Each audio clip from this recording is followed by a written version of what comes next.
Iran-backed terror cells are ready to strike Great Britain as tensions escalate over the recently seized oil tanker. To talk more about this and other big stories from around the globe is our foreign affairs expert, the lovely Lisa Daftari, joining me once again from Los Angeles. Lisa, the UK is planning on sanctioning Iran in the tanker quarrel. Tell me more about that. Yeah, this is a little bit of an about face from what we've been seeing out of Europe with regards to trying their best to side with Iran or to stay in the nuclear deal, particularly on the part of France and Germany and perhaps the UK. And now the UK has had a bit of the taste of that bad medicine coming from the mullahs of Iran. Things are very different now. So on the one hand, in the weeks leading up to the oil tanker, the UK oil tanker being taken over by Iran, we heard things coming out of the UK, like, telling Trump to go at it alone. We're not interested. You better not start a war. We're not interested.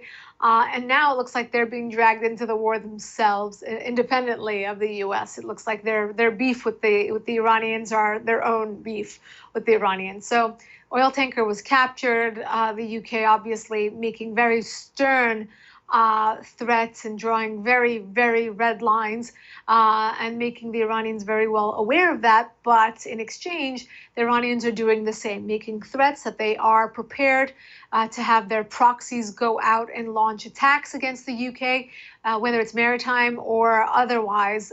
It looks like, whether it's chest thumping or not, the Iranians have certain plans, or they speak of certain plans in place to combat the threats coming from the West, whether it's Europe or the United States. Recent audio has emerged of Iran and the UK saying, if you obey, you'll be safe, just before the British tanker was seized. The UK says it could have stopped Iran from seizing the tanker. Then why didn't they? Yeah, it looks like they attempted to, but it didn't work. I've been reading a lot of these different headlines where it says the UK made their best attempt to warn the Iranians, don't come any closer, don't do it, obviously trying their best to thwart the situation. Again, this is an inconvenient truth for the UK because, again, they were speaking not fondly about the Iranians, but they didn't want to get dragged into this. They didn't want the United States to speak so sternly to the Iranians. They didn't want this situation to escalate. And it did, naturally, organically. It did on its own. It escalated. And now they've been dragged into the fray, and they need to do something about it. I think this is a great time to stand back and say, look, when your country gets dragged into something, it no longer matters whether you wanted that escalation or you wanted that war or not. I mean, we have a very difficult time understanding that here in the United States, because if we're being dragged into something, everyone blames Donald Trump, but they don't look at the foreign policy blunders that were made under the previous administration when we were dragged into certain things. But because of that weak foreign policy, we took a step back, and it really does affect the perception of the lack of leadership, et cetera, of the United States. And we're paying for that now. It really affects, and it manifests itself in the future of our foreign policy. So I think this is an interesting moment to stand back, look at the UK and say, the Europeans didn't want this, but now look what's going on. In the overall analysis, some say Iran is winning the battles when it comes to the tankers, but they're losing the war. Right. So I think the perception here is that Iran is doing a lot of petty fighting against its enemies, particularly in the Persian Gulf and the Strait of Hormuz, flexing its muscles in places where they shouldn't. But in reality, if you look at the larger picture, which in the case of this analogy would be the war, we're looking at an Iran that has no options left. And when you have no options left, you do what it takes to flex your muscles and appear to be strong, whether it's on the world stage or back at home. So Iran is definitely losing the war. They're being crippled under sanctions. They can't ship out their oil. They can't collect money. They can't go forward on their nuclear program, or at least we hope that they are being sanctioned severely enough that they can't go forward. They're losing their trade partners, and they're losing favor across the board. It doesn't look like the Europeans are going to be able to hold on much longer with this desire to bail out the Iranians. And look, when you are in that vulnerable of a position, you can't be chest thumping any much longer than they have been. So I think this is the end of their little slaps on the wrist, if you will, delivering these little warnings in the water. The price of oil has become a broken barometer for Mideast tension. Oil prices up once again, Lisa, and there is a report now that millions of barrels of Iranian oil are piling up in Chinese ports. Yes, very interesting reports coming out about oil. So I don't know, Hal, if you watch the stock market. I know many people did. I started out my journalism career actually at CNBC, where you learn how to tie in the markets with whatever's going on around the world. So if you want to understand what's going on with China, how much confidence there is, you look at the markets. You want to understand what's going on with Iran, you look at the markets. And right now, it looks like there's no correlation, but there's a weaker correlation between watching the oil markets and truly understanding where this escalation with Iran will go. So I have friends who watch the oil prices day in and day out, whether they own the stocks or not. I don't know. It looks like they may, with all of this interest. But when you look at the oil prices, that's not the exact indicator, or perhaps these little battles are not the indicator of what the macro level situation, or what the ultimate outcome will be with the Iranian regime. So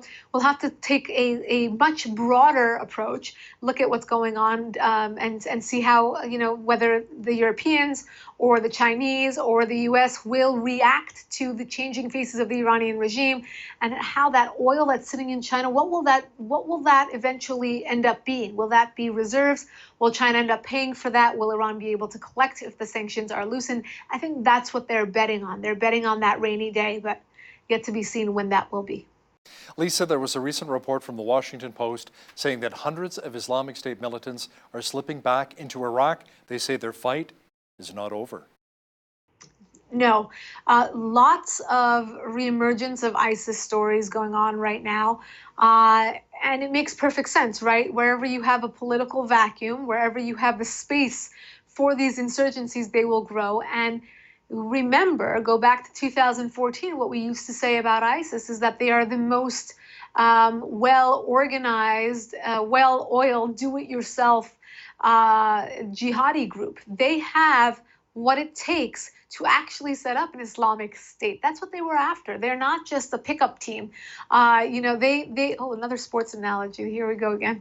But they are, a well-organized jihadi entity, and that's what they wanted to be. They have a hierarchy. They have a great system of recruiting new recruits. They're able to grow, and of course, when we won the ground battle against ISIS, it was very easy to call that a win. But unfortunately, it's like a whack-a-mole type of thing, where they will grow and come back and prosper in places where there are these political vacuums. And we have them all over the Middle East, whether it's in Iraq or Syria. We're not seeing any improvements in the political precariousness of these places. And also in North Africa, in the Sinai Peninsula, all over the Philippines. I mean, these stories go on and on. So for as long as there is this political uncertainty, ISIS will be there to take advantage of that. Lisa, Twitter seems to be a haven for trolls, and apparently both Israel and Iran have been fighting over the social media platform with not very flattering words or tweets about each other. Yeah, it's 2019. This is the warfare. This is the battleground, which is much safer than other battlegrounds, but not when you think of it as the potential threat of cyber attacks against each other, and the infrastructures and the grand scale of the infrastructures that can come down.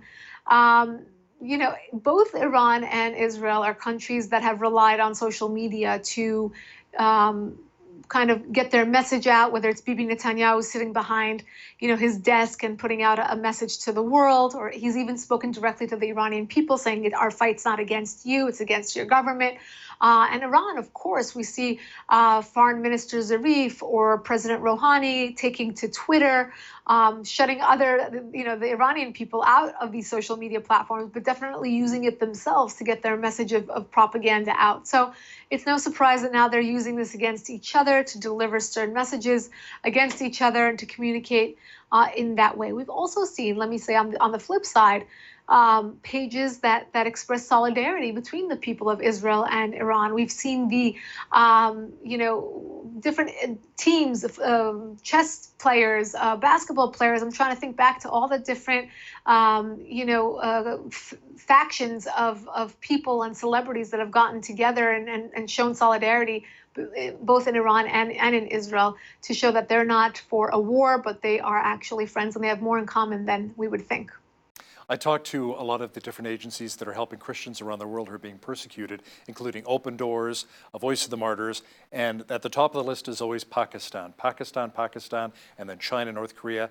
Imran Khan, the Pakistani PM, is hoping to win over U.S. President Donald Trump in a bid to mend ties. Tell me more about that.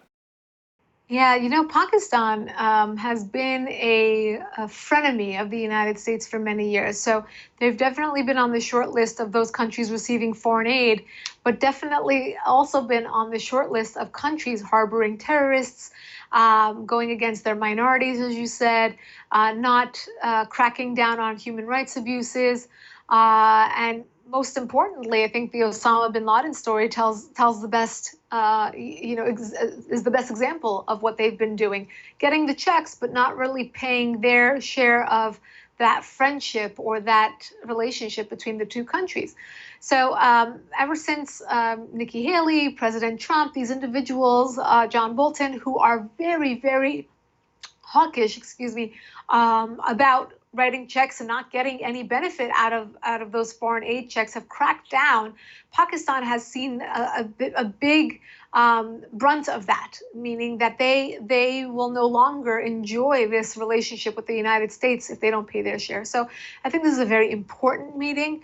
Pakistan could be a strategic partner if they choose to be, but we could also put them aside if they choose not to play along.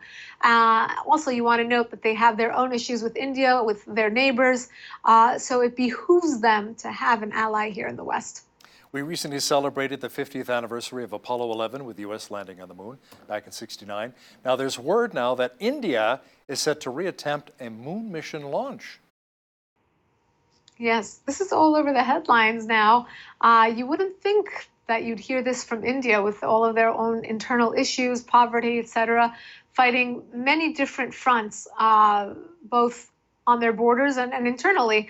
But it looks like they've gotten some positive research and feedback from their previous attempts, and they're going to go at it again. So this is perhaps just a headline, or maybe we can see more. But I think this space kind of research and we've put aside. We haven't done anything. Think about Apollo was so many years ago, and now we haven't heard much in terms of groundbreaking news from space. So I think it's a sector that people want to break into. It's a sector that we want to hear more about. I think some countries want to put more money towards it. I think the United States will become more interested in it as China and Russia become more interested in it. We've heard some from Israel. They made an attempt a few months back. So maybe it's something that's going to become in vogue once again.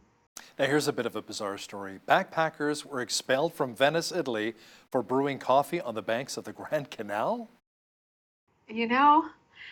I saw this headline. I was like, what? How could that even be? I was in Venice last year, and I know people grab their snacks and even their beers and wine, and they sit on the banks and they enjoy a nice, sunset. Why would this be an issue? And when I read the story closer, it's because they were using a cooker, something that resembled something not so safe. As you know, we've seen pressure cooker bombs around Europe, here in the United States. The Boston Marathon bombing was done with a pressure cooker.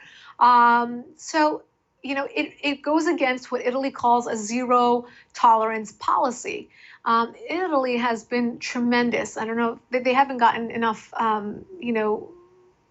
credit or attention for this, but they have truly cracked down because they've watched their European neighbors and the damage that this lax mentality about terrorism and counterterrorism and migrants has done to their neighboring countries, and they don't want that. They want no part in that. So this zero tolerance policy includes getting thrown out of the country if you're trying to use some sort of pressure cooker to make your coffee. So when I was a kid, I was in Venice as well. They're saying it's sinking, it's sinking. You were there recently. It's still sinking, but it hasn't sunk. it hasn't sunk, and if you haven't made it over there, maybe you want to make it over there before it does sink. I don't know if it will anytime soon, but it's truly amazing. It's one of the most beautiful cities. It's very unique. Buy your own coffee there. They have delicious coffee in Italy, and don't take your pressure cookers. That's right. Our foreign affairs expert, Lisa Daftari, joining me once again from Los Angeles. Thanks so much, Lisa. My pleasure.